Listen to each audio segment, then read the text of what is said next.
Assalamualaikum warahmatullahi wabarakatuh. Jadi di kesempatan kali ini saya akan menjelaskan tentang activity, siklus hidup dan juga NVT pada Android. Jadi kita mulai pada apa itu activity.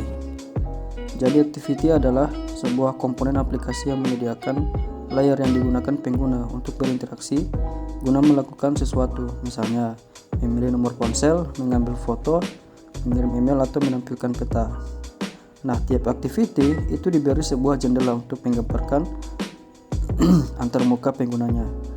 Satu aplikasi bisa memiliki lebih dari satu activity dan setiap activity itu memiliki siklus hidup. Apa yang dimaksud dengan siklus hidup? Jadi siklus hidup pada Android itu diatur oleh sistem, berdasarkan kebutuhan pengguna, sumber daya yang tersedia dan sebagainya. Adapun siklus hidup Android yaitu yang pertama ada namanya onCreate. Jadi onCreate ini, metode ini dipanggil saat activity pertama kali dibuat. Kemudian onStart, metode ini dipanggil saat sebuah activity tampil ke pengguna. Kemudian onRestart, metode ini dipanggil ketika activity yang berjalan pada saat itu dihentikan sementara dan activity sebelumnya itu dijalankan kembali. Nah, itu adalah hasil dari onRestart. Kemudian adalah onFreeze. Metode ini dipanggil ketika activity berada dalam keadaan freeze atau tidak merespon akibat sedang sibuk mengerjakan tugas tertentu pada sistem. Kemudian ada onPause. Metode ini dipanggil ketika activity dihentikan sementara dan berikutnya ketika dijalankan kembali akan berada dalam posisi resume dan memanggil metode onResume. Kemudian ada onStop. Metode ini dipanggil ketika aktivitas tidak lagi tampak kepada pengguna. Ada onRestart. Metode ini dipanggil ketika aktivitas dijalankan kembali setelah state stop. Dan terakhir adalah onDestroy.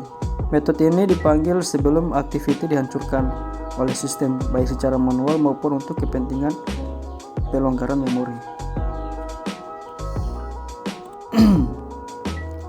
Dikutip dari website resmi developer Android, intent merupakan objek yang menyediakan waktu proses yang mengikat komponen-komponen terpisah.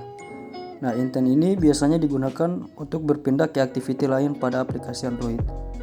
Agak rumit dipahami, memang mudahnya intent adalah cara untuk memberikan action pada suatu komponen dalam satu aplikasi yang sama maupun aplikasi yang lain. Jika di web kita mengenalnya dengan istilah hyperlink. Nah, apa itu fungsi intent? Jadi fungsi intent adalah untuk berpindah halaman dari satu halaman activity ke activity lainnya. Contohnya, kita membuat aplikasi dengan 3 activity. Activity utama itu berisi tombol informasi dan login. Kemudian ketika tombol informasi diklik, akan tampil activity informasi. Begitupun dengan tombol login, ketika diklik akan menampilkan activity login.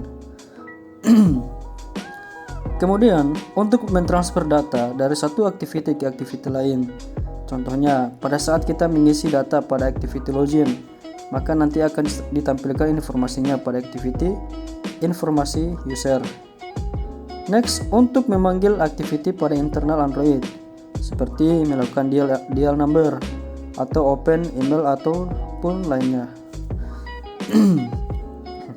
Kemudian adalah implicit intent. Nah, implicit intent adalah intent yang digunakan untuk memanggil fungsi activity yang sudah ada di fungsi internal Android, seperti membuka browser, melakukan panggilan, dan implicit intent itu digunakan untuk memanggil aktivitas yang lain yang masih dalam satu project ataupun project yang berbeda.